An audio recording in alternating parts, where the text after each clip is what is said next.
I was forced to leave. No one's fault but mine. I had some actions that cost or nearly cost me my marriage and cost me my family. But you can't just say I'm not going to make stupid decisions. You've got to set up a life of protection around you to not make stupid decisions. Ricardo Zelaya, top 1% real estate agent. CEO of The Table Brokerage, and a pastor. 3 roles, 1 philosophy that changed everything. Becoming a real estate agent now, for most people, it's a cop-out when everything else doesn't go according to plan. So it's like a plan B. Real estate would be the absolute worst plan B. Rather than starting net zero, you're going to start negative. So we'd spend money before we ever close on a property. I'm not the guy to put kind of false pretenses about myself that I'm the most experienced, I'm the most successful. I'm going to be the guy that beyond the ending of our business relationship, we're going to connect beyond that experience. It feels like you understand that you're not essentially in real estate. You're in the service-based business. Correct. You are in the business to serve other people. But yeah, what I learned is 3 things. When's the last time you did a formal podcast? With the two comic A formal girls. podcast. A formal podcast. That's the only podcast I know. I don't, dude. I'm not. There's not a long line of people waiting for me to be on their podcasts. By the way, That's the problem. Yeah? Yeah. Why? Because it's not. Who would invite me locally anyway? Who has a podcast that's worth? Yeah, going that. Clip that. Why? Because now that we're about to do this, you're gonna see shit pop out of the woodworks. for real? Like what? Invitations? No, Oh. like more podcasts being done. Oh, so this. Oh, that's a fact. Yeah. Let's go. Are we gonna be the pioneers? Are you gonna be the pioneer? I don't even want to compete and get into that mindset. I want to master what we have here. That's fair. Why? We're too consumed with everything else, right? Big at the macro level. Yeah, most people don't penetrate through the surface level because they see something as shiny and they try to implement that instead of focusing on one specific thing. That's what the number one thing I learned in branding Yeah. is that it's doing the same thing over and over until people know you for that. You understand? Yeah. So you ever heard this expression, the jack of all trades, Is the master none? master of none? Yeah. Is that the same idea? What you I into now? believe any endeavor that I did, I promised or I made a commitment to myself that I would do it for a year. Mm, That was the first business. That was the podcast. right. This business. Yeah. And that's what got me the most success. So Trying to committing to a year, committing to a year, not but doing not anything. stopping at a year either, though, right? So like I committed, start and finish a year, or you're saying at a minimum, I'm gonna do A this minimum for a year to see, right? So, because We quit too soon. we quick to assume, right? We make a judgment before we even really try. It takes about a year to know if you're actually good at something, Right. or if you even want to continue doing that. But most people would do it. They'll make that a assessment within like 4 weeks, 6 weeks, 8 weeks. Mm, And yeah. so, why real estate? Honestly, man, it started with a great experience. So 2012, I started the process, my wife and I, to buy a house. And we linked up with a fellow lady from our church at the time. And so she got us through, she walked us through the process. We saw houses, enjoyed that process, and eventually found a new construction home that she helped us with. So that piqued my interest back in 2012 to 2013. Okay. Fast forward all the way to 2019 is when I started the process. I was working vocational as an associate pastor at a church, and my wife was going to nursing school. And I said, you know what? It kind of I brought to surface. I'm curious about this real estate. And I remembered my experience. I remember what was required, right, from a personality standpoint, from a opening doors of houses and so on and so forth. So I decided to pursue it at that time. So I go through the class and finish the process. And then I was told, and now in hindsight, it kind of makes sense. But I was told at the time, I can't do real estate while working as an associate pastor. Conflict of interest. So I put that to bed. And then fast forward, no longer in vocational ministry. And that's a story for now or for another day. And then I dove into real estate full time in 2021. And it's been a freaking roller coaster ever since. But I got to say this, though, to be a small part of someone's largest financial transaction likely they'll ever make, it's a big deal. It's a big responsibility. And now I love it. So why real estate started with curiosity, ended with, an affinity of love for it. That's incredible. Yeah. So Being prior, curious, started with curiosity though. so prior to coming into this industry, Yeah. was it the same as you imagined prior to entering? Because what I'm seeing is a trend of, it seems like every time I look on social media, there's someone in proximity to me that is getting into real estate. Mhm. Like, I'm just curious to know why. What's so great about becoming a real estate agent? Yeah, yeah. I think social media has amplified what real estate could be in the sense of on the Uber success side, even for the unsuccessful agents. Let me explain. We've become masters, and I'm generalizing, but we as in real estate professionals have become masters in a sense of smoking mirrors. What we portray on social media isn't actually statistically like they're not successful. Let's be honest. Those who are actually successful, I mean, you got the Ryan Serhants of the world, you've got the Tom Ferris, you got the agency folks out in California. You've got obviously successful brokerages, successful agents, but most of us are not successful. But we portray as such. Part of that is we talk about brand, right? What do people think of you when you're not in the room, right? Brand. Part of that is to build a brand. But man, I do struggle though with it's almost like we're lying to the audience. And I don't know about Fake you, it but till you make it mentality. yeah, and I don't love that. I don't love that. And so I hope that and even starting with me, that I could portray what real estate is actually about. It's hard as hell. It's hard. Yeah, so let's talk about that. Yeah. So the person that may be considering, Yeah. to me right now, Mhm. and this may be a strong statement, but real estate, becoming a real estate agent now, It's a fact. for most people, it's a cop out when everything else doesn't go according to plan. Mhm. So it's like a plan B. Right. Is that a good perspective to have? Is that Real well, estate would be the absolute worst plan B. Let's say my plan A is I start a business or I work a career 9 to 5 job and I had a net positive income. You step into real estate, the statistics show really the majority are unsuccessful. The majority don't sell more than one house a year. So right off the bat, rather than starting net zero, you're going to start negative. Because why? Real estate, you're an independent contractor, right? You're your own business entity. You hang your license with a brokerage, but all the expenses are whose? The agents. Some brokerages provide some resources, okay. But from when it comes to business cards, when it comes to licensing fees, when it comes to ads, if you're going to do kind of the digital media ads, that's on the agent's dime. And so we'd spend money before we ever close on a property. That's the only way we make money, right? Is getting a client to the closing table. They sign the documents, then you're paid. Your brokerage is paid a compensation that is shared with us as the agents. Well, I'm a broker, but shared with the agent, right? Bro, that's the absolute worst plan B. Your plan B should go be DoorDash, go Uber, go detail cars and do it well. Like that's, bro, plan B for real estate is absolutely the worst idea. And so for the person who may be watching, looking, listening, that is thinking about what are some other options for me, I would highly caution probably not real estate. Like speak to those who are actually in real estate, get guidance, get mentored, get the actual behind the scenes look on the real estate process, not just what you see on social media. what is one thing that you wish you knew before you even got into the industry? That it was going to be as time consuming as it is. I didn't really have a full grasp of that. Give me an example. All right, let's say I'm gonna focus on I'm a buyer's agent, meaning I'm going to help a buyer find a home. Okay. Part of that helping a buyer find a home is the looking at houses, right? So guiding the buyer into a lender who would essentially give them the budget in which they can afford. Step one. Then we start to find houses that we think we like based on what we see online. Then we organize a schedule of houses to go see in person. That schedule of houses also depends on the seller of that home and their availability. Therefore, what does that mean? We got to accommodate the buyer as an agent. We got to accommodate the buyer schedule. We as a buyer and the buyer agent have to accommodate then the seller schedule.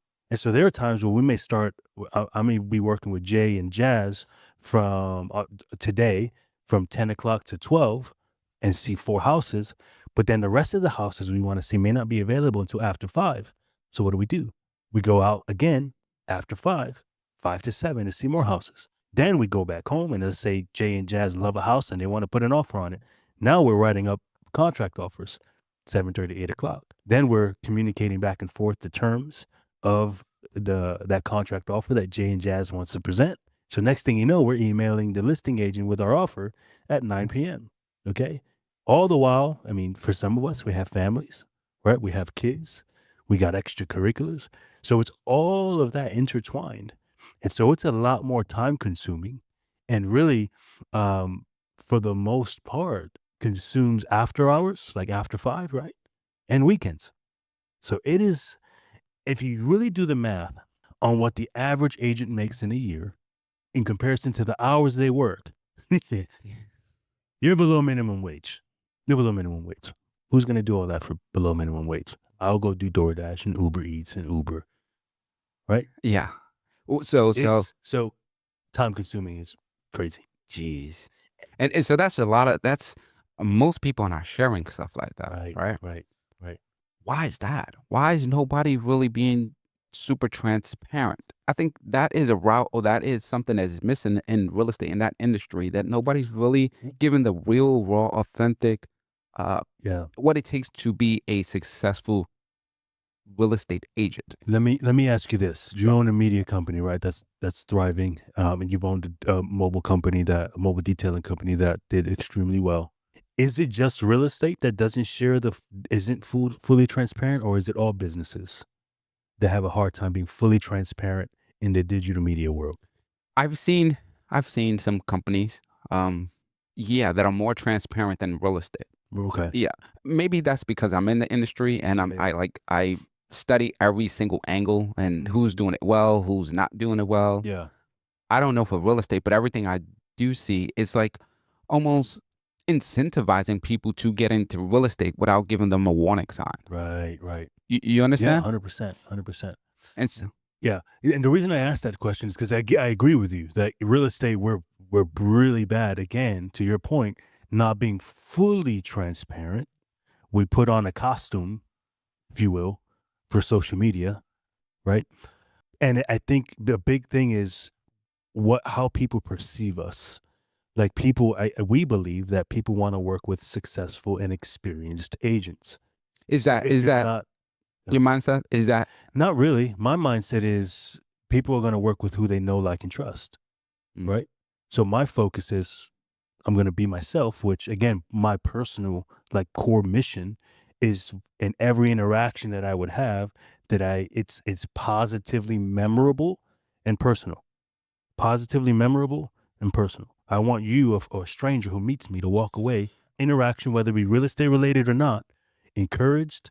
Man, Ricardo and his family are like, these are they're personal, they're kind. That's what I want that experience to be. And then that experience creates, man, I wonder what Ricardo does for a profession.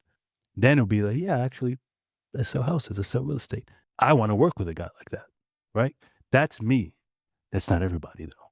So I'm not the guy to put kind of false pretenses about myself that I'm the most experienced, I'm the most successful.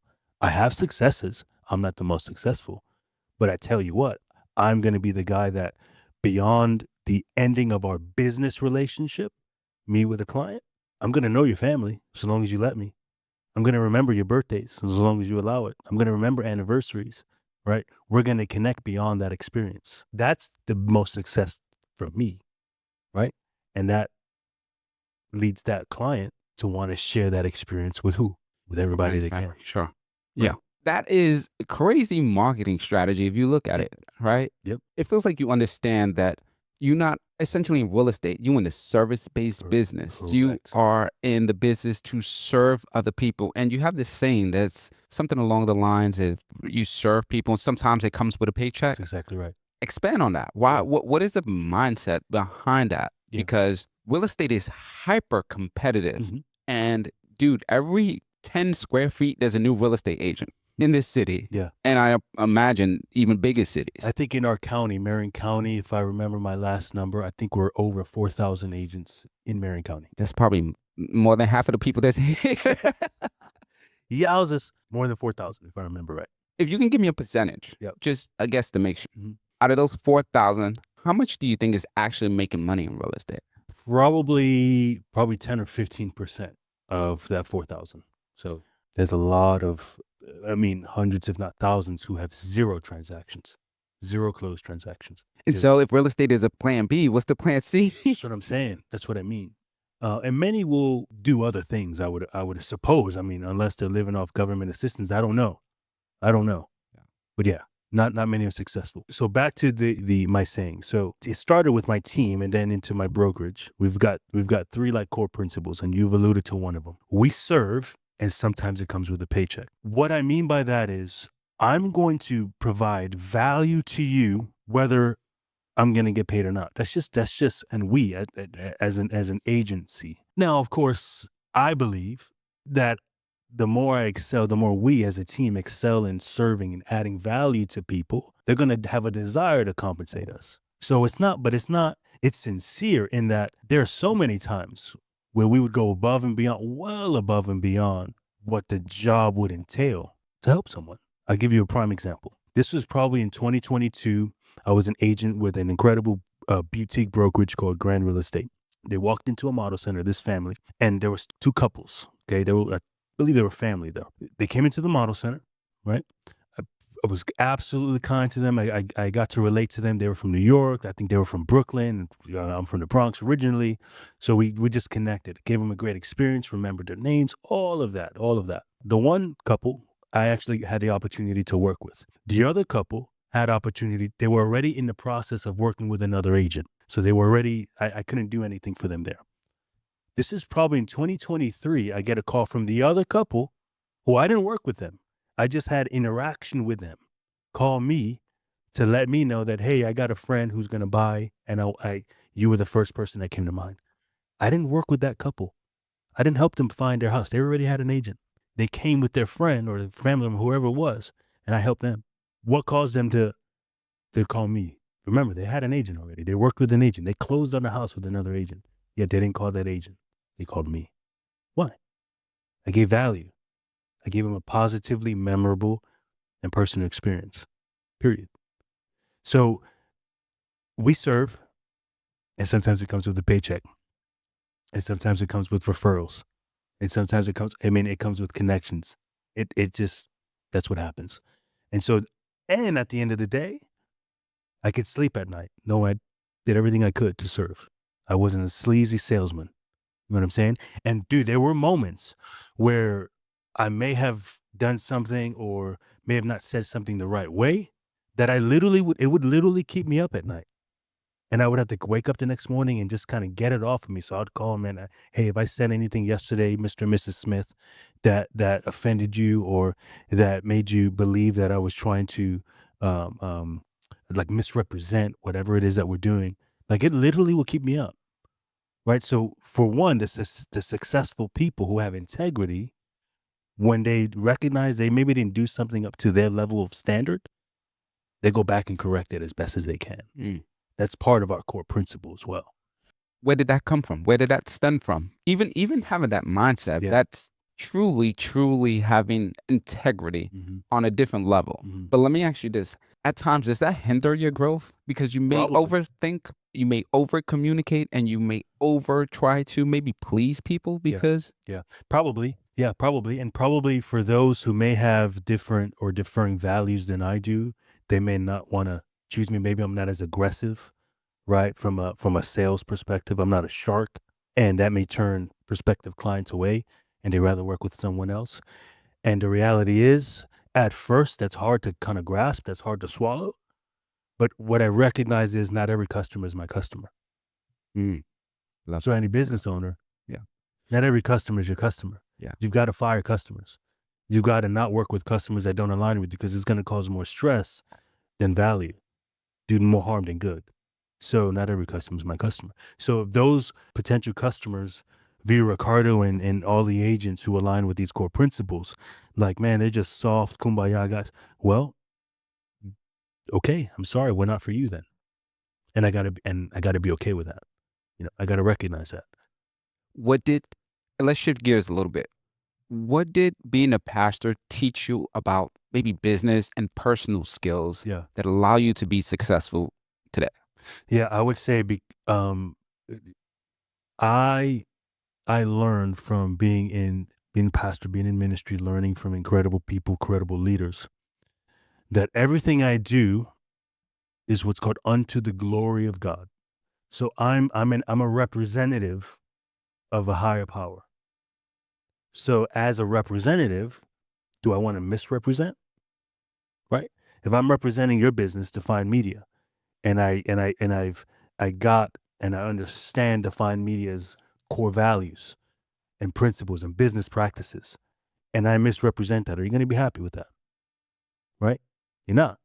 So that's the same idea, right? For me, as a Christian, I'm an ambassador of Christ. So therefore, I've got to represent well, Mm. right? So that leads to how I at least attempt to do business. I don't always get it right, but at least how I attempt to do business. I attempt to do business with integrity. Like when no one's watching, am I still going to do the right thing to create positively memorable and personal experiences, right? As a representative of higher power. So that's what it really taught me, is that regardless of, we talk about the word church, regardless of the four walls of the church, Mm. I'm going to showcase the goodness of God. I'm going to showcase as best as I can being Christ-like, right? Now, not uber religious. You know me, I'm a goof. No, I'm not uber religious at all. But when I know I've done wrong and I've mistreated someone, I'm gonna call it repentance, right? I'm gonna ask God for forgiveness, and I'm gonna apologize, and I'm gonna own it, and I'm gonna do better. Mm. So that's what it really has taught me. This when I read this scripture, when I learned from pastors, when I learned from sermons, right, teachings of God's word, I'm challenged to do everything that I do better. Mm. Business, be a husband, be a father. So that's what it's done. Have you seen this clip that went extremely viral of Drewski, Yeah. him dressing up like a pastor? Yeah. Well, yeah. The mega church. The mega church. Do you have a perspective on that? Yeah, he's not lying. He got that from somewhere, yes or no? Dude, yeah, I've seen clips outside Yeah. of that was extremely, like, almost identical Yeah. to what he did. Yeah. And so I love that he's able to stir up a conversation like that, because that's just what it's really about, Right. I don't think he was doing that to maliciously. maliciously. He's a comedian. He's sharing. He's hyperbole. He's exaggerating a little bit, but it's It's there. It's accurate a little bit. It's a tad bit exaggerated. He's a comedian. Yeah. He's doing a skit, and it now is there truth? Sure, we got to own that as the church, right? Let's just be real. We've seen it. We've done some I'm going to generalize. We, as the church community, the Christian church community, we like to say this thing called, we're going to do anything short of sin to bring people to Jesus. And so sometimes we define that as doing outrageous things from the pulpit, from the stage, right? Uberly creative things to draw someone who may never otherwise step into the church walls, because they view it as just all prim and proper and what they call brim and firestone, like, you're going to hell if you don't do that, right? So to combat that, we've gone to the other side of just doing outrageously creative, maybe over the top, to get people's attention. So we get your attention, right? We hit like Drewski, we hang from a lapel or a harness system off the ceiling. We got your attention. Our feet hits the platform, and then hopefully the gospel, right? The message about Jesus is shared. But all of that is in an effort to catch your attention. What is going on here, right? To catch your attention. So I viewed it as hilarious. I viewed it as there's some truth. He didn't just pull that out of thin air. He saw something somewhere.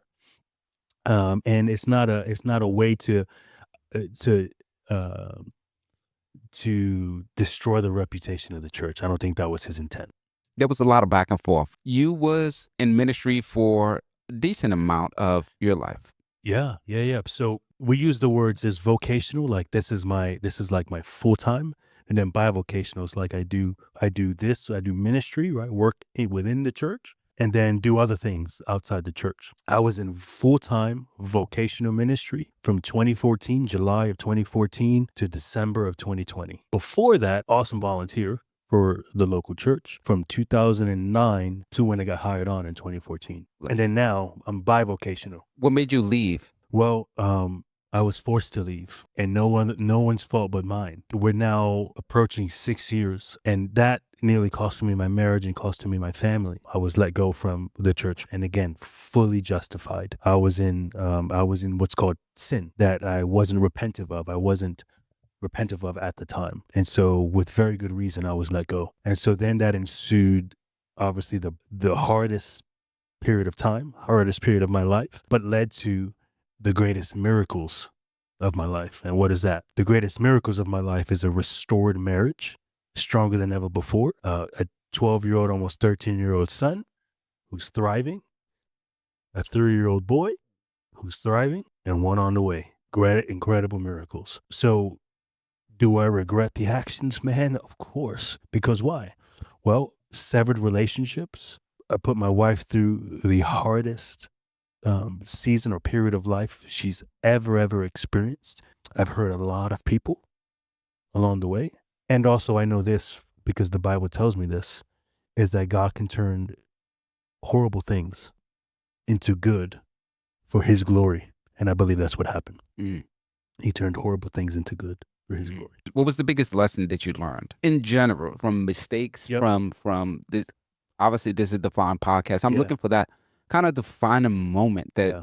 that maybe was a light bulb switch, or it was something that was continuous that you have to go through Yeah. and feel the burn or whatever it is to come up on the other side. Because I would assume that going through that, we often don't understand when we go through adversity, Mhm. right? And we ask the number one question, like, why? And then sometimes it takes a while for other things to happen so you can come into the conclusion that this was all a part of the plan. Right. What was that defining moment when you realized, like, oh, it was unfortunate, but it had to go this way? I would redefine it. I would say it was obviously an unfortunate. It was horrible. I don't know that it had to go that way, but I know that God turned it around. Does that make sense? Mm-hmm. So back to answering your question about the first part of the question of what did I learn along the way? Here's what I learned, and this is good for whether you are a Christian, you believe in that. It applies to any human. I was not humble in the way of this, like falling and not being faithful to your spouse, to your significant other, can happen to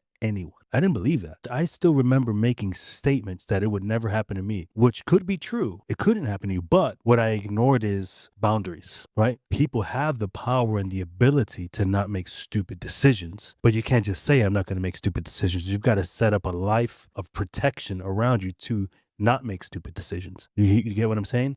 So I'm an alcoholic. Should I be going in and around bars? Probably not, right? Right. I've got to set boundaries. People in relationships, you are married. Should you have super intimate conversations with someone of the opposite sex that really should be exclusive for your wife? Probably not. Boundaries. So for me, I would just again, I'm going to answer your question in this way. What I learned is every human being, they've got to recognize like what could be potential hazards that could destroy your business, that could destroy your family, and set protections around those things. Okay. So for me, I'm not going to have intimate conversations like with other females that are not my wife, period. I'm going to be honest with people like you. I'm going to be honest with other men who have my back, who have my best interest.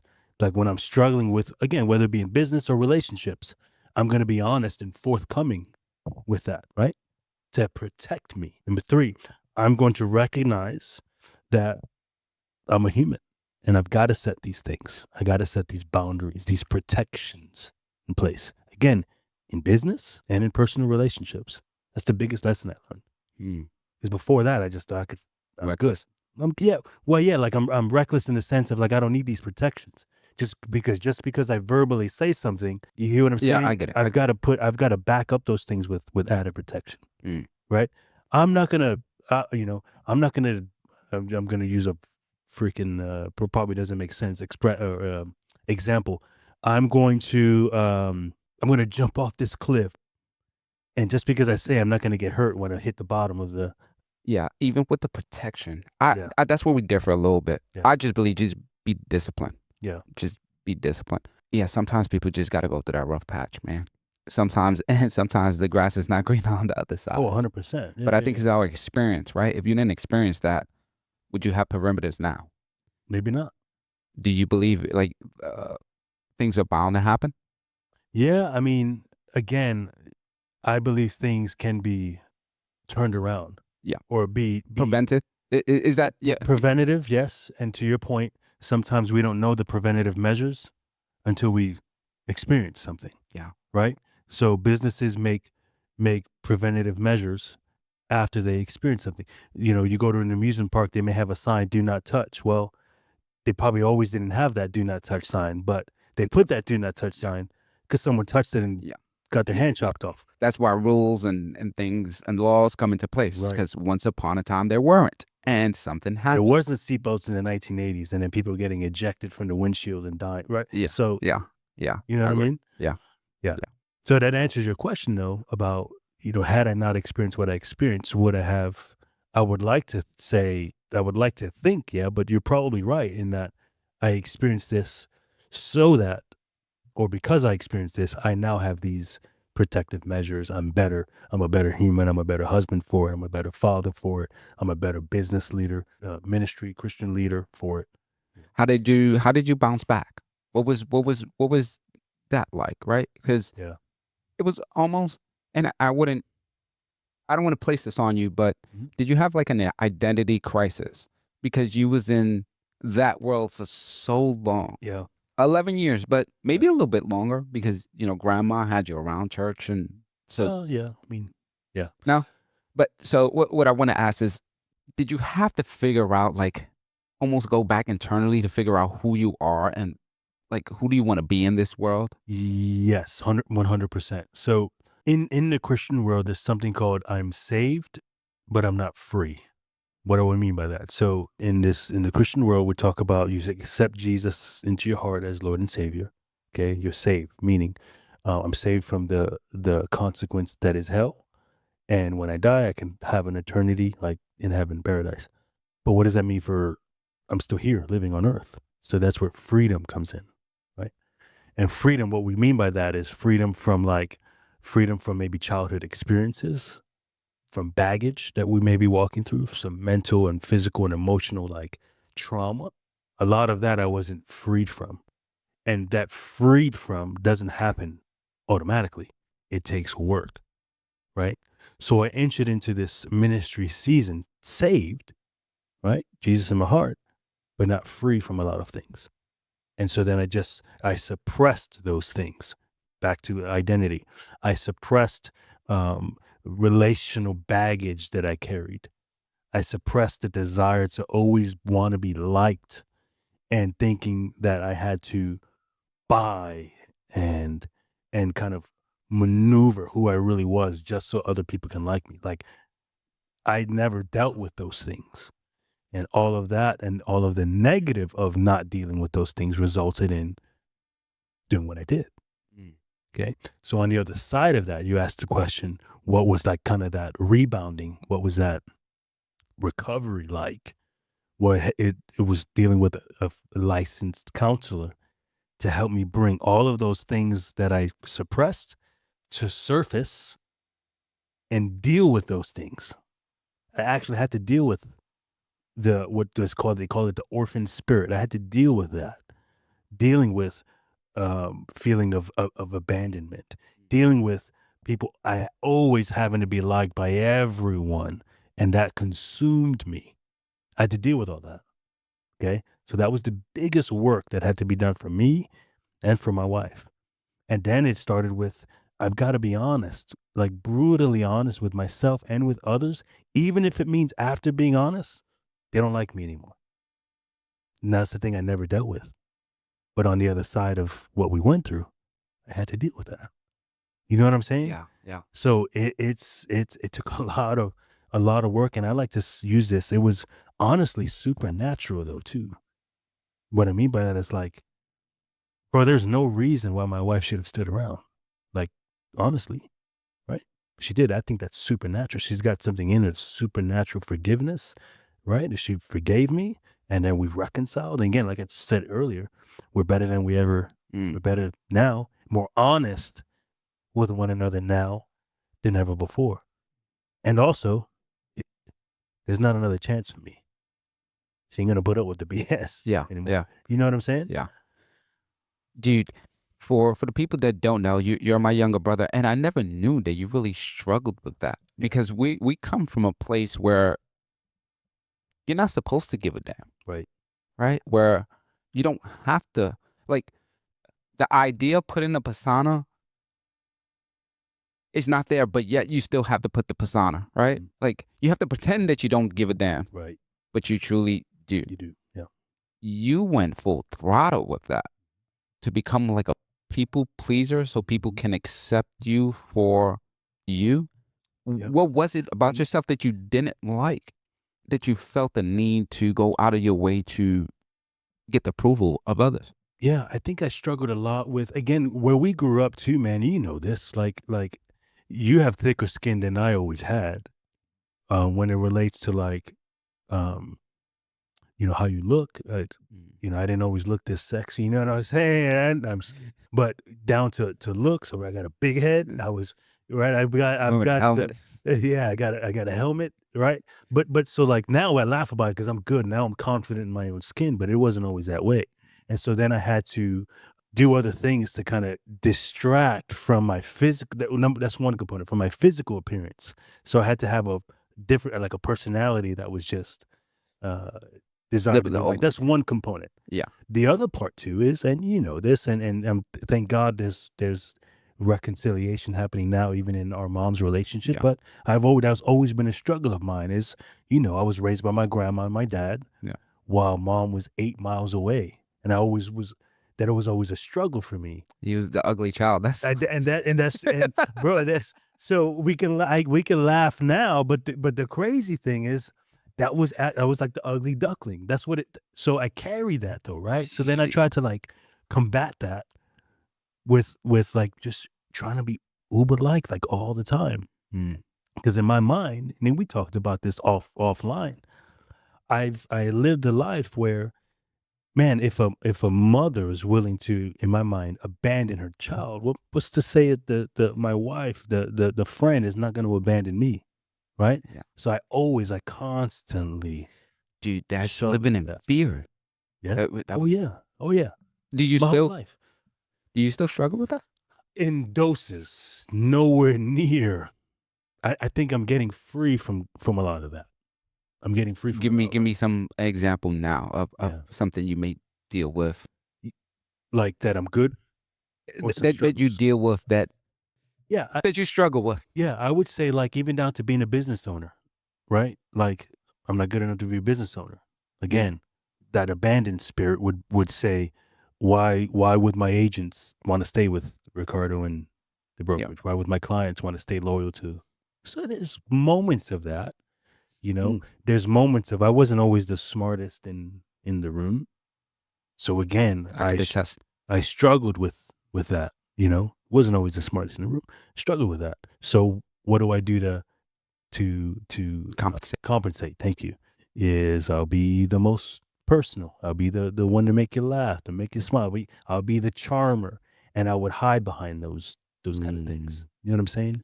Yeah. Like I would make you forget I'm not the smartest. I'll make you forget I'm not the best looking by charm, by even changing who I am and how I act depending on who I was hanging around with. Right? I was never like planted in who I am.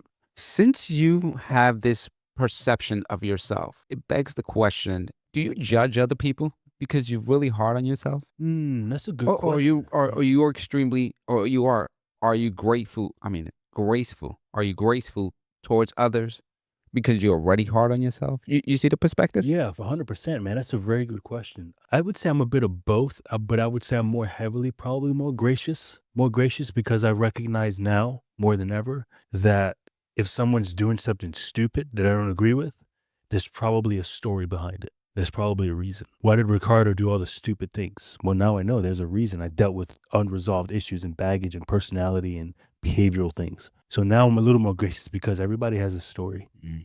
And so I got to constantly remind myself this him or her, they're acting out, not just because they're acting out, but there's a reason why. You know what I'm saying? So that's what keeps me more on the gracious side. What was the best piece of advice you heard or someone has given you? There's so many to pick. That's I would say for where I am right now is probably be a man of action. Be what's called a kingdom man. Again, I'm using language like from a faith perspective, but be a kingdom man. All kind of in the wake of this story and many. I lost one of my closest friends who was one of the greatest leaders and men that I knew. But he would remind us to be men of action. Men meaning a strong man who goes home to their spouse, significant other, and kisses them, loves them well, but also protects them well. Also firm where they need to be firm. Go into their businesses and lead, right? People who struggle, not push them down, but lend a hand and pull them up. If you make a commitment, verbal commitment, you're going to be a man of action and you're going to back it up. You say you're going to be there, you're going to be there, and you're going to be there on time, and you're going to give your best wherever you go. So in this season, I would say be a man of action, giving the best wherever I am, giving the best of me wherever I am. Here in this podcast, I'm giving the best that I got.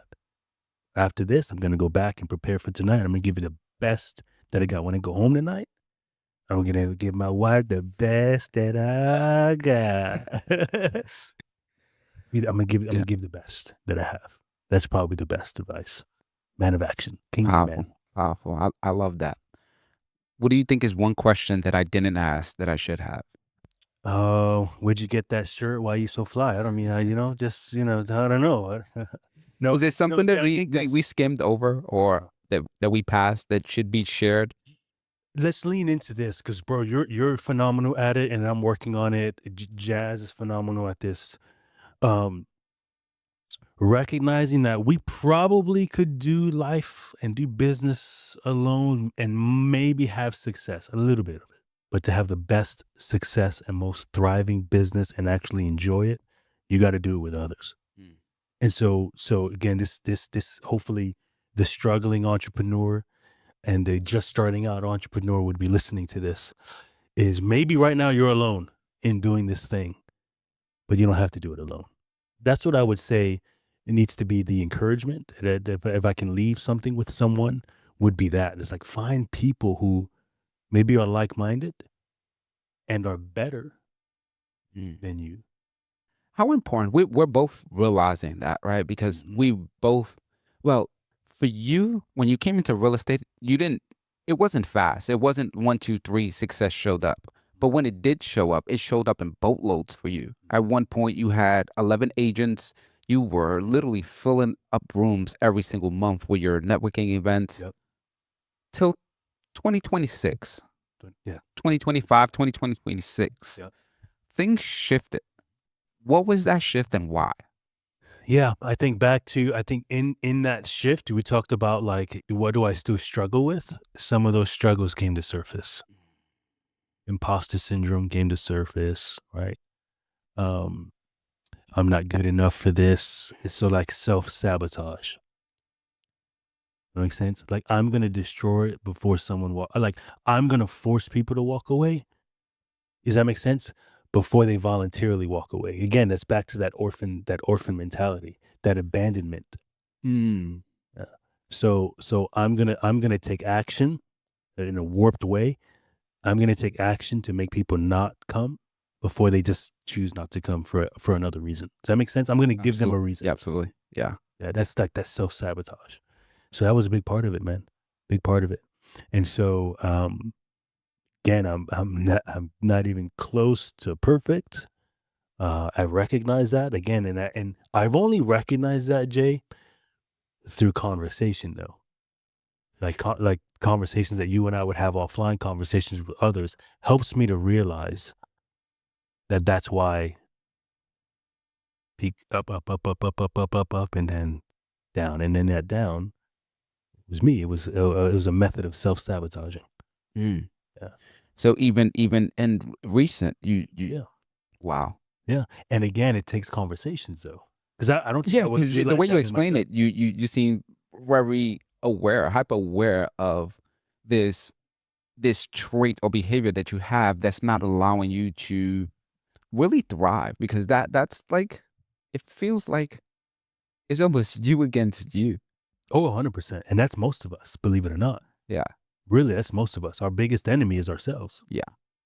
But some are more than others. Sure. And Mhm. if you could have done things differently, 2025, 2026, what would that be? I think, again, 2024, 2025, and now we're in 2026. I think being back to like a hesitancy to be fully honest. I think being fully honest in those moments where I felt my spirits kind of go down, my confidence go down, like be proactive and sharing that with others. Like, team, you know, I'm gonna tell you right now, I'm in this kind of weird moment, like weird state of mind, Mm. weird emotional state, right? Me admitting that to the team would have forced a level of accountability for myself and others, that they give license to hold me accountable. And then I would have taken more action to get the help I needed during that time. Does that make sense? Yeah, absolutely. Like, I admit something to you, I say it out loud, I get it out of my head, out of my heart, and I make it audible, I make it known. That in itself is an accountability measure. Sure. Does that make sense? Yes. And so now others are going to hold me to it. Yeah. I think that's what I would have done Differently. differently. I Mm. would have shared in the midst of going through it, Of the struggle. not on the other side of it, Wow.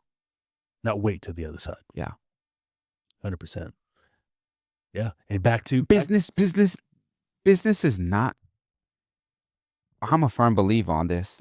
If you're an emotional person in business, it's gonna be hard to navigate.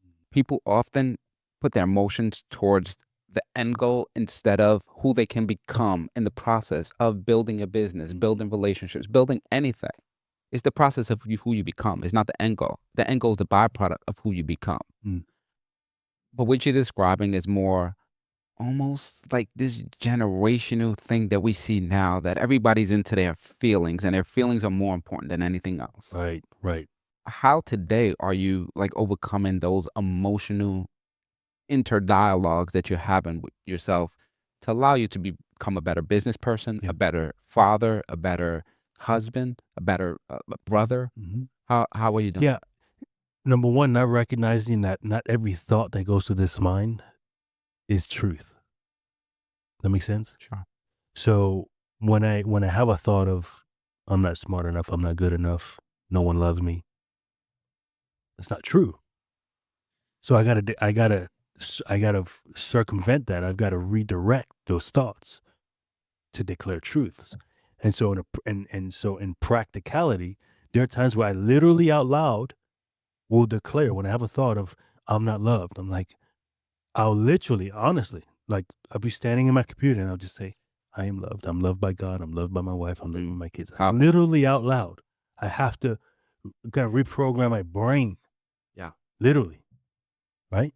So that's what I would say to others, is find out what that thing is. I mean, again, because we have constant Sounds like truth. affirmations. It is. It's You're I call affirming. I call them like affirmations or declarations.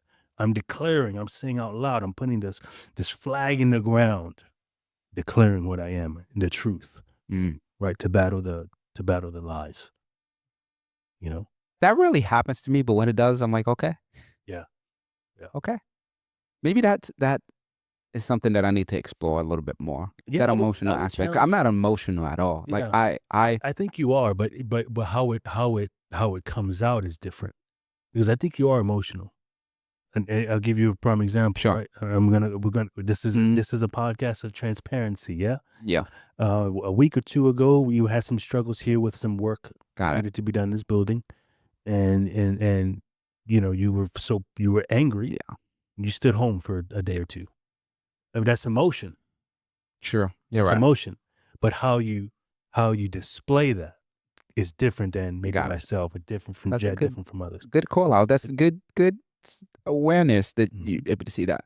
The reason for that is because I didn't want to spaz, and maybe Yeah. But so then again, that's yeah, emotion. yeah, That's emotion that you recognize the other side of the extreme of that emotion.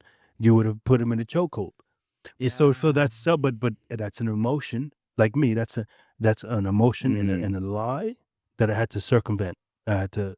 You recognize that, so I didn't do this. I was gonna hawk out, right? So you recognize, but that's an emotion you recognize that could have led to a very negative response. You know absolutely, what I'm saying? yeah, So, yeah. That's good, man. yeah. What does the future look like for you? Dude, I barely know what today looks like, but here's what I plan though. I'm involved in a few things, and I've recognized that the few things that I am involved in, uh, I thoroughly enjoy, and so it kind of makes me whole, if you will. Like, right. So what do I mean? Here's a few things I'm involved in. We talked about real estate. I'm involved in real estate, obviously. I'm involved in church again, which I love. Yeah, I bivocational. I'm helping out behind the scenes the church. I'm involved in a manufacturing business that before getting into ministry, so from 2011, 2012 to 2014, I was in the manufacturing world and I met some incredible people, and that's who the partner is at Alien, who's the manufacturing company. But I'm doing that, and I'm helping doing the thing that I love to do though is kind of motivate, and it's align people to do their best work. So that's what I'm working on with this manufacturing business is recognizing the people in the business, aligning them, restructuring, helping restructure so that they can give their best. And I just shared the news earlier, but we just landed our largest single contract ever in the history of the business. How much? $13 million. Let's $13 million. go. But I enjoy all of those things. And in all of those things, in those three things, as far as professionally speaking, I am giving my best. And it's been a lot though. You know this. I've been extremely busy. And it's teaching me though how to structure my days, how to structure time, how to Time management. time management, and obviously how to still, in the midst of all that, I'm still able to prioritize my wife and my two kids who are on earth and my third that's on the way, and other relationships, so that's what the future asks the question of what the future. It's further refining and further organizing my life to do those things that I love to do.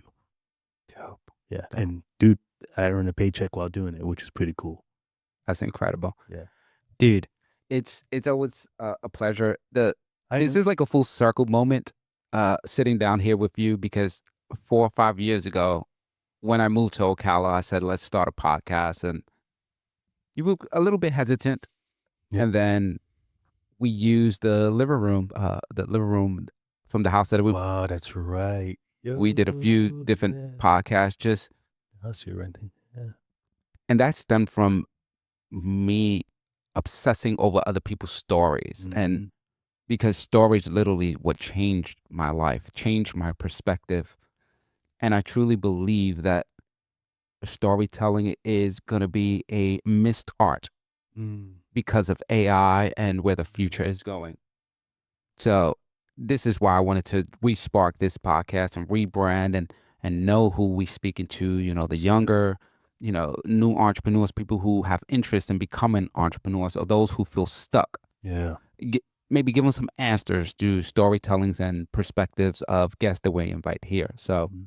I definitely want to have you on and do a check-in every so often, do it just like a boys and kick shit, talk about life and stuff like that. I want to ask this one last question. Yeah. Should people get into real estate? No. First of all, because you're going to take my customers. No, I'm just kidding. My customers they're loyal. They love me. I love them. Honestly, before jumping into, I would say this, if I may. Before jumping into any industry, real estate or not, real estate, manufacturing, media, whatever, consider the cost. What does that mean? Consider the time it's going to take, the money it's going to take, the people it's going to involve. Consider the resources you have or don't have. Like, actually make an informed decision. Too often, more often than that. And there are times where you just got to go for it. I get that. But you can't make it a life of just going for it without calculating the risk. I'm not saying get paralyzed by indecision because you're calculating the risk, but you've gotta make an informed decision.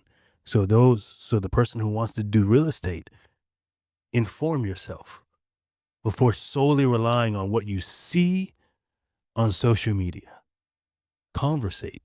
Do this. Ask someone to coffee, to breakfast, to lunch, and get the inside scoop of whether it be real estate, whether it be media, whatever industry.